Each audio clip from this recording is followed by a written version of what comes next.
Hi, welcome back. This is Kannan. Today we are going to see how to build Navbar. Building Navbar, I open the same application what we have, the TailwindCSS. That one we are just open in VS Code. If you are not seeing that tutorial, please go to my previous video and check and come back here. Now what we are going to do, first we will run that application, then side by side we will build it. For running that application, we need to type yarn dev, because this is a dev environment. I am going to hit enter. Now the yarn dev, the application is building. Now you can see here that URL is ready to browse. I will open browser. Now I will type localhost 3000. See here, the application is loaded. So the application is ready to build. So I will do side by side. So I just open here.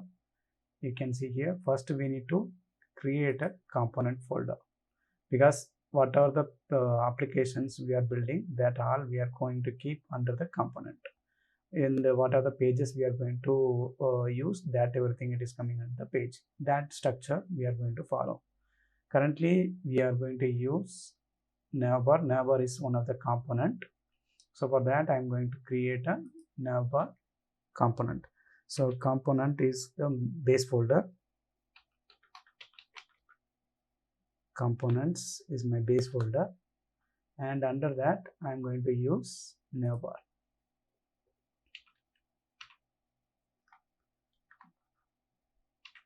Navbar, it is another folder.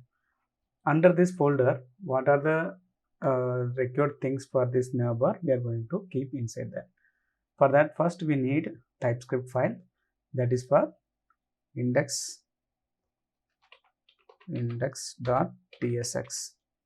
Okay, so under that index.tsx, what we'll do, we'll build one TypeScript function. So what we are going to build now, here type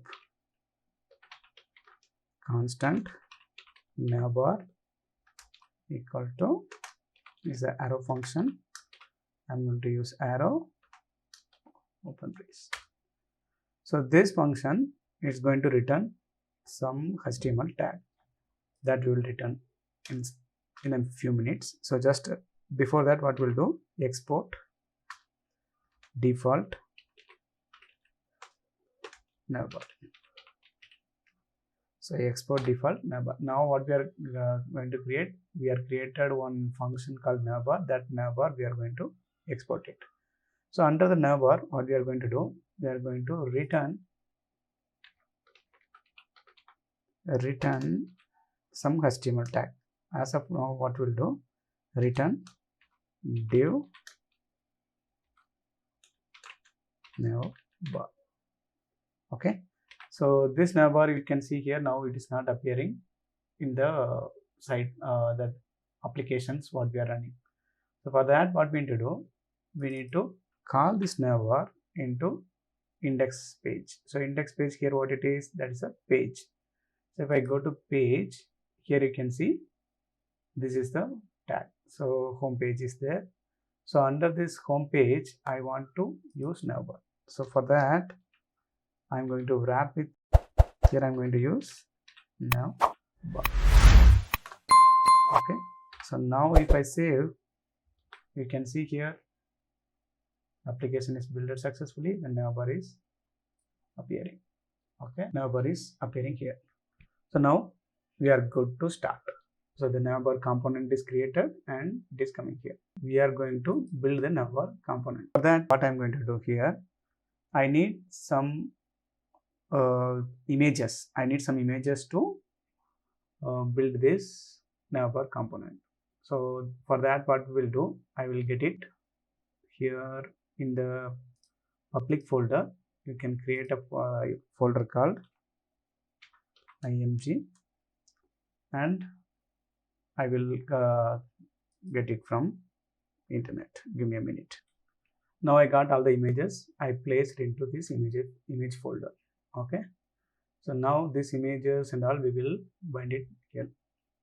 For this, we need to do all the, before going to image level, first the component under this index page, and we are going to use lot of styles. So for that, what I'm going to do, the style file, I'm going to create a separate file, and we are going to use each and every classes under this. So for that, what I'm going to do, I will create one file called Navbar. Navbar dot module dot css. Okay, so this is the file I'm going to use. So Navbar under css, first what we'll do, I'm going to create a one Navbar main into type apply, and you can use other classes. So under apply, what are the classes I'm going to apply? That all the classes, it's from Tailwind. So first class I'm going to use sticky, because the Tailwind, the Navbar top only. So that's what I'm going to use sticky. So next I'm going to use flux layout. Okay, next I'm going to use top 0 and with full. I want to use with full. And what we can do is at index. Is at index we can give 40.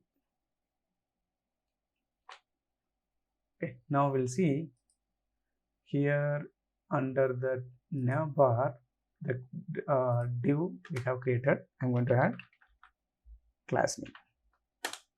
So under this class name, what we need to do, the classes whatever we have declared, that we need to import it here. That for that, what we need to do, we need to add import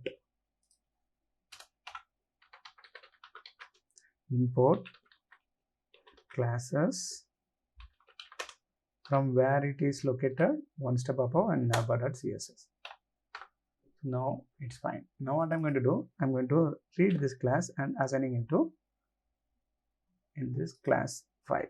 So what we can do, instead of this, I can use classes. If I want to use class directly, the variable, I need to use this braces. So classes dot, see what class we are used here. It is main. It's a navbar main. So I'm going to copy and I'm going to paste it here. So now you can see this navbar class is applied. Now I save all. Here we can see what the changes happen. So nothing is happened here. I will do one more thing here, the primary color. So we need to add some color, then we can get to know what it is happening under that. So BG, I'm going to add some blue as of now. Blue 700. Okay. So you can see now that navbar is appearing in the top. So it is fully stick with this entire screen, it is displaying. Now